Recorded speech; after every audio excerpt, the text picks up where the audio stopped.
बुद्धिमान की परीक्षा। बहुत समय पूर्व जब गुरुकुल शिक्षा की प्रणाली होती थी, तब हर बालक को अपने जीवन के 25 वर्ष गुरुकुल में बिताना पड़ता था। उस समय एक प्रचंड पंडित राधे गुप्त हुआ करते थे, जिनका गुरुकुल बहुत प्रसिद्ध था, जहां दूर दूर के राज्य के शिष्य शिक्षा प्राप्त करने आया करते थे। बात उन दिनों की है जब राधे गुप्त की उम्र ढलने लगी थी और उसकी पत्नी का देहांत हो चुका था। घर में विवाह योग्य एक कन्या थी। राधे गुप्त को हर समय उसकी चिंता सताती रहती थी। वह उसका विवाह एक योग्य व्यक्ति से करना चाहते थे, जिसके पास संपत्ति भले ना हो, पर वह कर्मठ हो, जो किन्हीं भी परिस्थिति में उसकी बेटी को खुश रखे और उचित समय पर उचित निर्णय ले सके।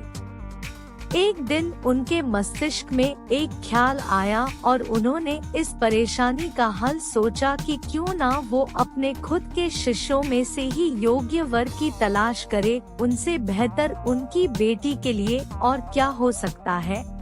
इस कार्य के लिए उन्होंने बुद्धिमान की परीक्षा लेने का निर्णय लिया और सभी शिष्यों को एकत्र किया। राधे गुप्त ने सभी से कहा कि वे एक परीक्षा आयोजित करना चाहते हैं, जिसमें सभी की बुद्धिमानी का परिचय होगा। उन्होंने सभी से कहा कि उन्हें अपनी पुत्री के विवाह की चिंता है, जिसके लिए उनके पास पर्याप्त धन नहीं है।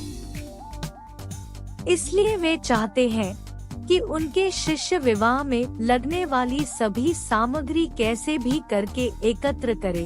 भले उसके लिए उन्हें चोरी का रास्ता चुनना पड़े, लेकिन उन्हें चोरी करता कोई भी देख ना सके। इसी एक शर्त का पालन सभी को करना है। अगले दिन से सभी शिष्य कार्य में जुट गए। रोजाना कोई न कोई तरह तरह की वस्तुएं चुरा कर लाता और राधा गुप्त को दे देता। राधा गुप्त उन्हें एक विशेष स्थान पर रख देते, क्योंकि परीक्षा के बाद यह सभी वस्तुएं उनके मालिक को वापस करना जरूरी था, क्योंकि वे अपने शिष्यों को सही ज्ञान देना चाहते थे।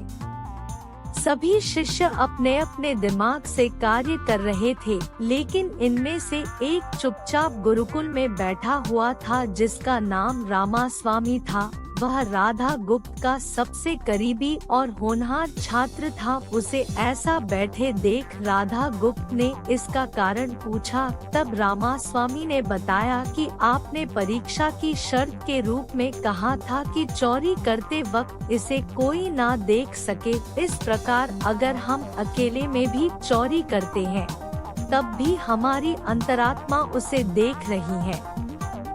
हम खुद से उसे नहीं छिपा सकते। इसका अर्थ यही है कि चोरी करना व्यर्थ है।